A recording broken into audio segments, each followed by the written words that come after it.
الحمد لله نحمده ونستعينه ونستغفره ونؤمن به ونتوكل عليه ونعوذ بالله من شرور أنفسنا ومن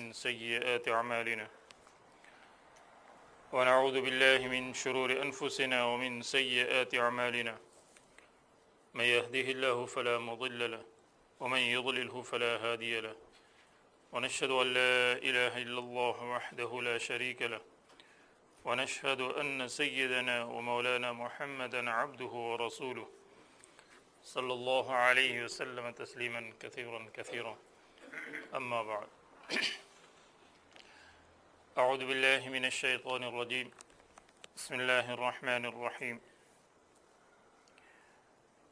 اليوم أكملت لكم دينكم وأتممت عليكم نعمتي ورضيت لكم الإسلام دينا وقال الله تعالى ولله على الناس حج البيت من استطاع إليه سبيلا وقال النبي صلى الله عليه وسلم من حج لله فلم يرفث ولم يفسق رجع كيوم ولدته أمه أو كما قال عليه الصلاة والسلام. بزرگان محترم، عزیز دوستو، ہم میں سے ہر ایک اس بات کو اچھی طرح سے جانتا ہے کہ اللہ کے نبی صلی اللہ علیہ وسلم نے فرمایا کہ دین کی بنیاد اور اسلام کی بنیاد 5 چیزوں پر ہے. بنی اسلام علی 5 شہادت ان لا الہ الا اللہ. اس لیے کہ ایمان کے بغیر کوئی عمل مقبول نہیں ہے.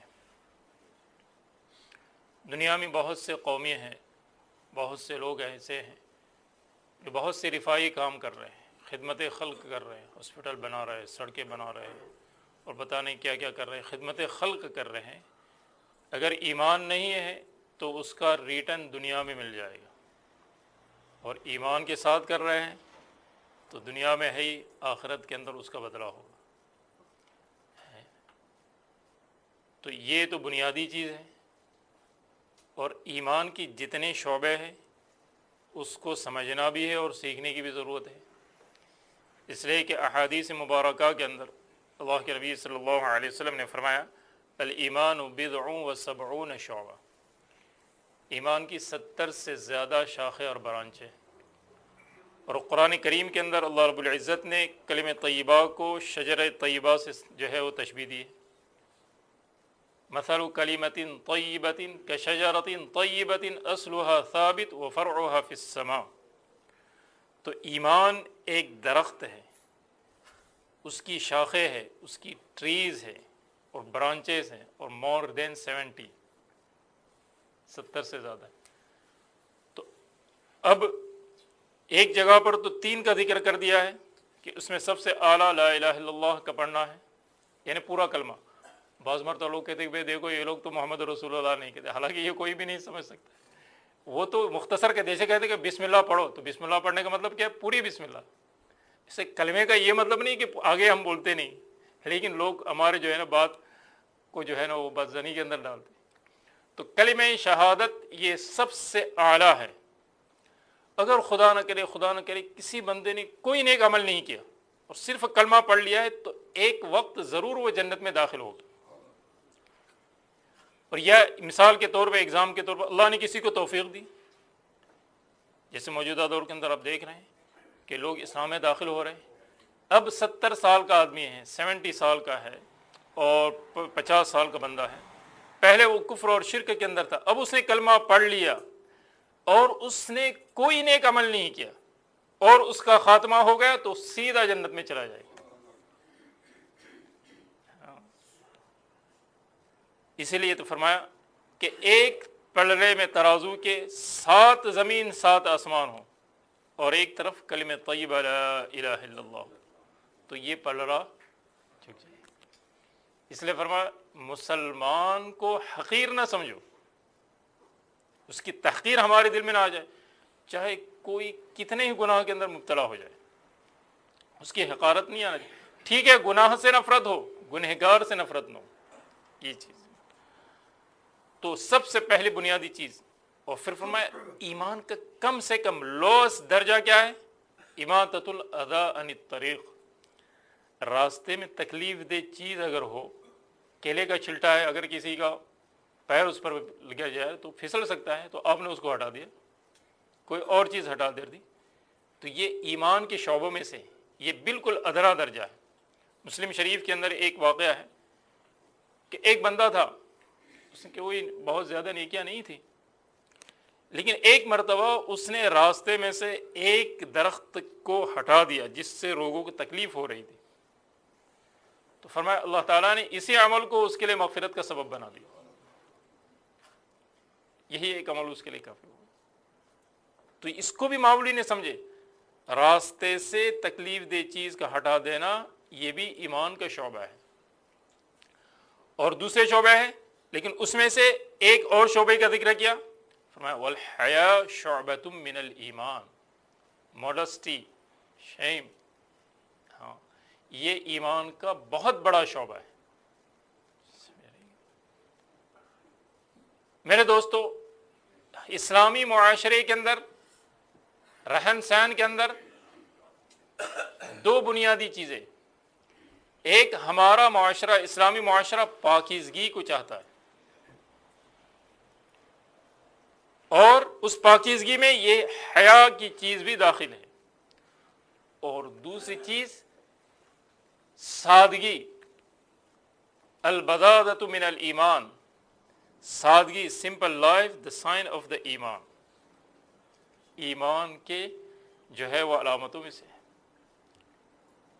تو الحیاء شعبۃ عظیمۃ من، اس کے علاوہ اور شعبے ہیں جس کی تفصیل علماء نے مستقل لکھی ہے، مثلا جس کا جو حق ہے اس حق کو ادا کرنا، پڑوسی کو حق کو ادا کرنا، مسلمان کے حق کو ادا کرنا، والدین بچوں کے حق کو ادا کریں، اور اولاد والدین کے حقوق کو ادا کریں، شوہر بیوی کی، بیوی شوہر کی، یہ سب ایمان کے شعبوں کے اندر داخل ہے۔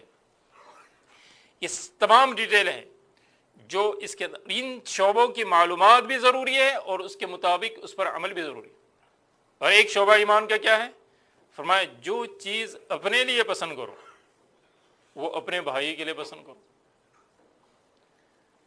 سیدھی بات، سادی، بالکل صاف بات ہے۔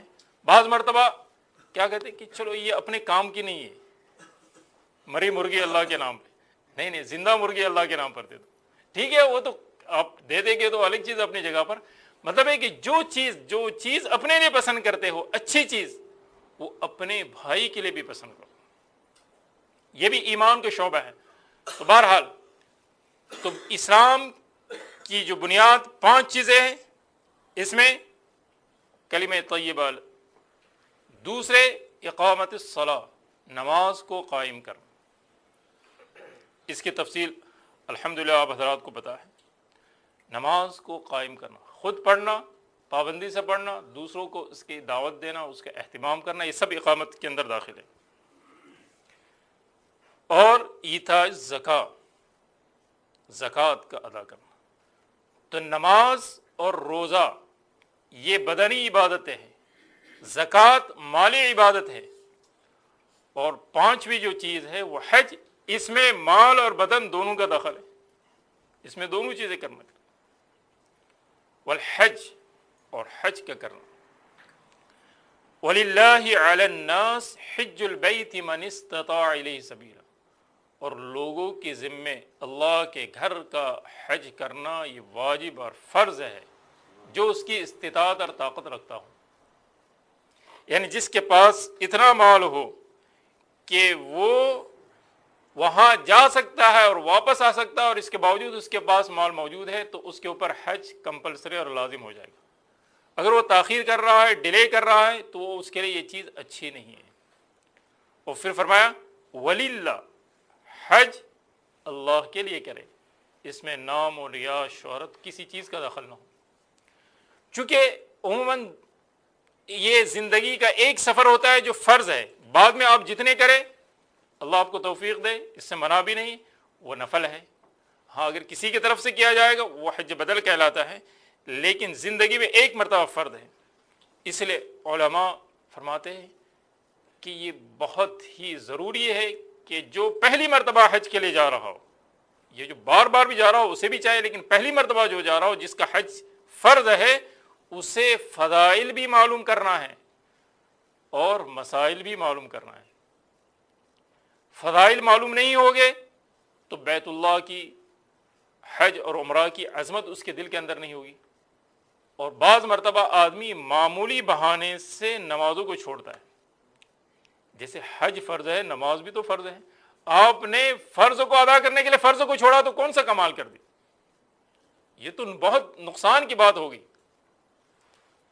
اور خدا نہ کرے ماشاءاللہ حج کر کے آ گئے اور نمازوں میں سستی کرنے لگ گئے تو یہ بھی خطرے کی چیز ہے۔ حج کے بعد تو زندگی میں چینجنگ آنی چاہیے، اس کے اندر تبدیلی آنی چاہیے۔ اس لیے بہت ضروری ہے کہ فضائل کو بھی سیکھ کے جائے، مسائل کو بھی سیکھ کر جائے۔ الحمدللہ اس وقت اللہ رب العزت نے حج کے سفر کو آسان بنا دیا ہے، یعنی سواری کے لحاظ سے۔ ورنہ پہلے زمانے میں جو لوگ حج کو جاتے تھے، ابھی بھی چند سال پہلے تک یہ سی کا جہازوں کا سفر ہوتا تھا، پانی کے جہازوں کا، تو اس میں بھی کافی دن لگ جاتے تھے۔ اب تو ہوا کا سفر ہو گیا، اللہ نے آسان کر دیا الحمدللہ۔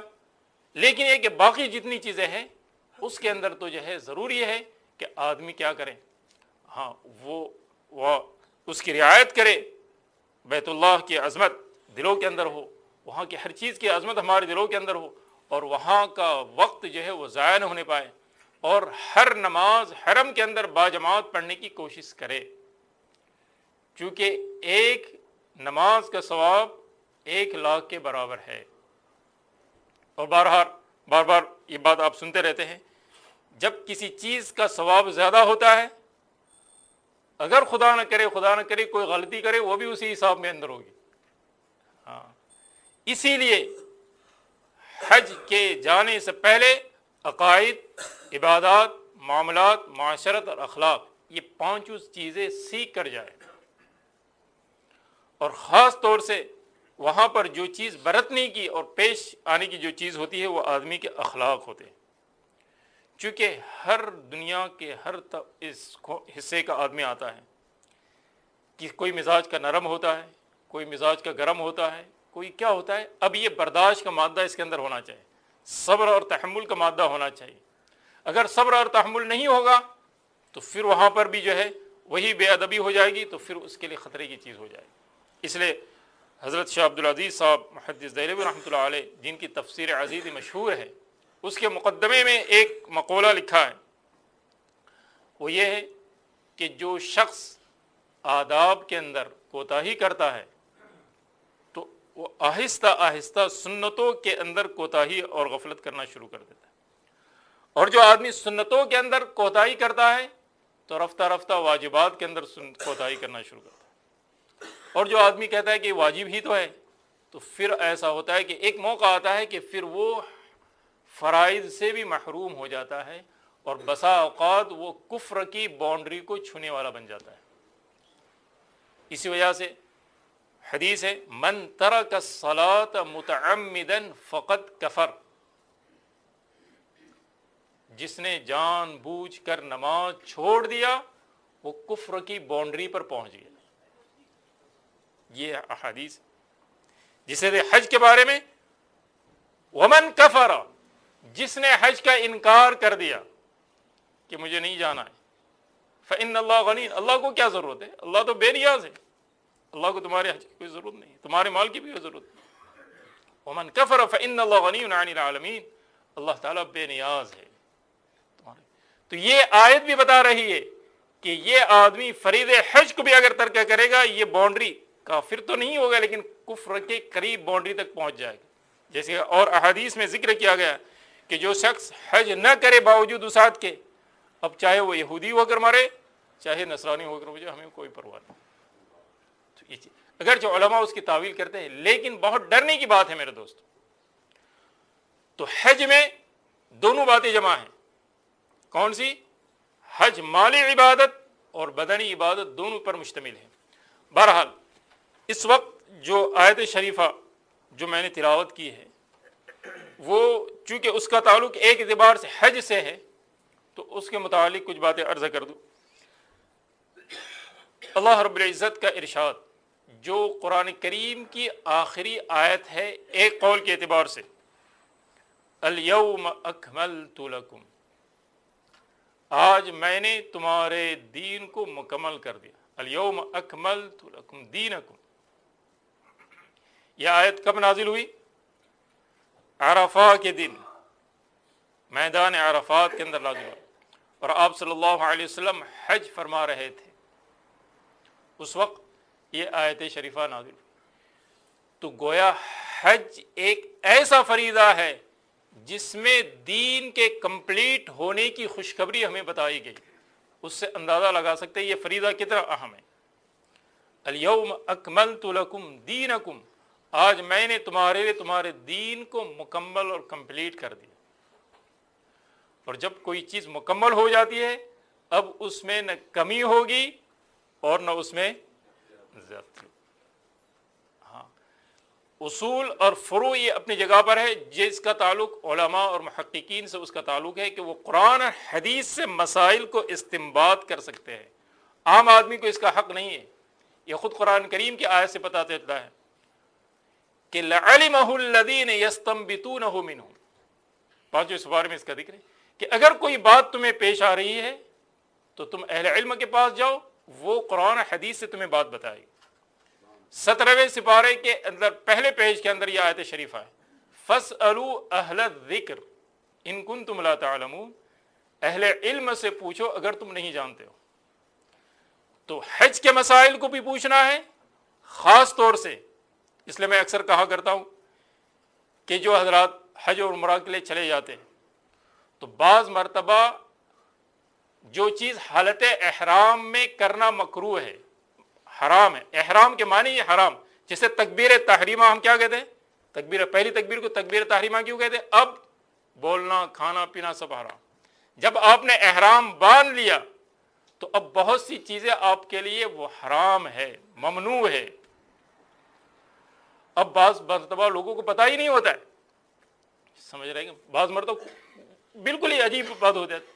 ایک بندہ جو ہے اس نے 7 چکر لگائے بیت اللہ کے، کہنے لگا اب میں بال کاٹ سکتا ہوں، اس کو یہ بھی پتہ نہیں کہ صفا مروہ بھی کرنا ہے۔ ایسے بہت سے بندے آ جاتے ہیں۔ تو اب حالت احرام میں اگر خوشبو کا استعمال کر لیا آپ نے قصدن جان بوجھ کر، تو یہ ایک غلطی ہو گئی آپ سے، تو ایک دم دینا پڑے گا۔ کیوں حاجی صاحب؟ اور دوسری غلطی کر دی، معلوم نہیں تھا، پھر بعد میں پوچھا تو دوسرا دم دینا پڑے گا۔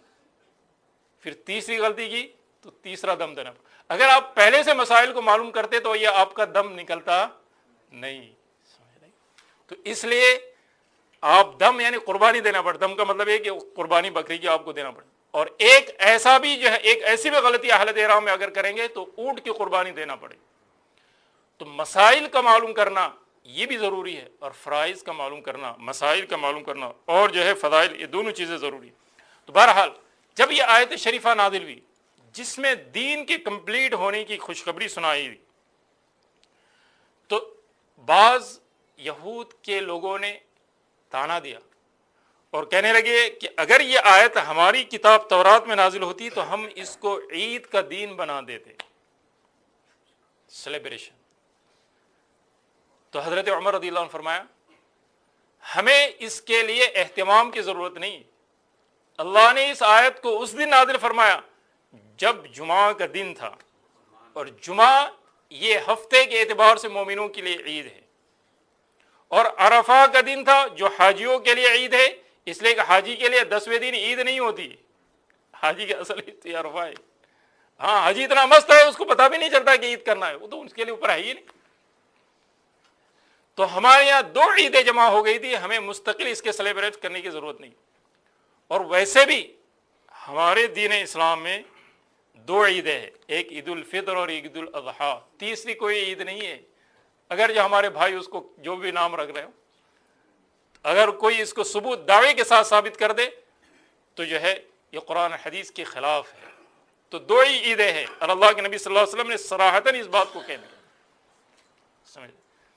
تو بہرحال تو حضرت عمر رضی اللہ تعالیٰ عنہ اس کو تو وہی چپ کر دیا کہ یہ آیت اس وقت نازل ہوئی جب کہ ہمارے یہاں 2 عیدیں جمع تھی۔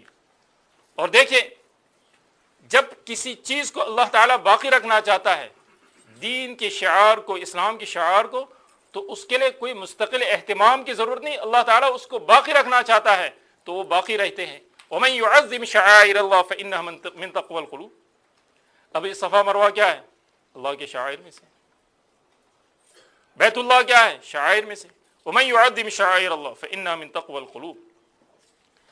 اب دیکھیں حضرت ابراہیم علیہ السلام نے قربانی دی، سیکریفائس دی، حضرت ہاجرہ نے قربانی دی، اور بیٹے اسماعیل علیہ السلام نے قربانی دی۔ وَإِذِ ابْتَلَىٰ إِبْرَاهِيمَ رَبُّهُ بِكَلِمَاتٍ فَأَتَمَّهُنَّ۔ اللہ نے اس قربانی کو قیامت تک کے لیے باقی رکھا۔ مائیں ہاجرہ دوڑی تو اب ہر آنے والے جانے والے حاجی کو جو ہے وہ دوڑ لگانا، عمرہ کرنے والے کو دوڑنا۔ زمزم جو پانی نکلا اس کی متعلق جو بھی روایتیں ہیں تو وہ قربانی تھی حضرت اسماعیل علیہ السلام کی۔ اور یہاں تک کہ حضرت ابراہیم علیہ السلام نے جو کنکری پھینکی، اگر یہاں پر کوئی کنکری پھینکے تو کیا کہیں گے؟ اس کو ہاسپٹل میں داخل کر، لیکن وہاں کنکری کا مارنا بھی عبادت میں داخل قرار دیا۔ دوڑنا یہاں اس مسجد میں کوئی دوڑے فوراً روک دیتے، لیکن اللہ کے گھر پہ جا کے دیوانہ وار دوڑو، اپنی زینت کی چیزوں کو چھوڑو، تو یہ دوڑنا بھی عبادت قرار دیا گیا۔ پتہ تھا ہر جگہ کی جو ہے عبادت الگ ہوتی ہے اپنی جگہ پر۔ تو اللہ تعالیٰ نے حج کے اندر، حجۃ الوداع کے اندر اس آیت شریفہ کو نازل فرمایا، الیوم اکملت لکم دینکم، اس سے کمپلیٹ دین کوئی نہیں۔ ومن یبتغی غیر الاسلام دینا فلن یقبل منہ، جو اسلام کو چھوڑ کر کسی اور مذہب کو اختیار کرے، چاہے وہ الفاظ سے نہیں بول رہا ہے لیکن پریکٹیکلی طور پر وہ یہ کہہ رہا ہے مجھے اسلام کا طریقہ پسند نہیں، نعوذ باللہ، وہ بھی غیروں کے ساتھ ہے۔ سورہ فاتحہ میں ہم روزانہ کہتے ہیں اہدنا الصراط المستقیم صراط الذین انعمت علیہم غیر المغضوب علیہم، ان لوگوں کا راستہ جس پر تیرا غضب نازل ہوا اور جو گمراہ ہو گئے یہود و نصارہ، ان کے طریقوں پر چلنے میں تم اپنے آپ کو یہ سمجھتے ہو کہ ہم جو ہے بہت ایڈوانس ہیں؟ نو نہیں۔ حضرت عمر رضی اللہ تعالی عنہ تورات کا ایک نسخہ آپ صلی اللہ علیہ وسلم کی مجلس میں پڑھنے لگ گئے، اور چونکہ نیچے دیکھ کر پڑھ رہے تھے آپ صلی اللہ علیہ وسلم کے چہرے انور متغیر ہونے لگ گئے۔ حضرت صدیق نے دیکھ لیا، اشارہ کر دیا، تو حضرت عمر نے پڑھنا جو ہے موقوف کر دیا۔ تو پھر فرمایا اے عمر، اگر موسیٰ علیہ السلام بھی اگر زندہ ہوتے تو بھی میری پیروی کرتے، اور حضرت عیسیٰ علیہ السلام جب اخیر میں تشریف لائیں گے اور جو ہے جامع مسجد دمشق سے جب نیچے اتریں گے، امام مہدی علیہ السلام امامت کر رہے ہوں گے، امام مہدی علیہ السلام کہیں گے کہ آپ امامت کریں، تو کہیں گے نہیں، میں آپ کی اتباع کروں گا۔ اور اس وقت جو احکامات حضرت عیسیٰ علیہ السلام نافذ فرمائیں گے وہ شریعت مطہرہ اور اسلام کے مطابق نافذ فرمائیں گے۔ الیوم اکملت لکم دینکم واتممت علیکم نعمتی ورضیت لکم الاسلام دینا، اور اللہ فرما رہا ہے میں تمہارے لیے دین اسلام سے راضی ہوں۔ لہذا ہم بھی پریکٹیکل طور پر یہ بتائیں کہ ہم بھی دین اسلام سے راضی ہے، اور یہ دعا بھی پڑھتے رہا کرے، رضیت باللہ ربا وبالاسلام دینا وبمحمد صلی اللہ علیہ وسلم نبی و رسول، وآخر دعوانا ان الحمد للہ۔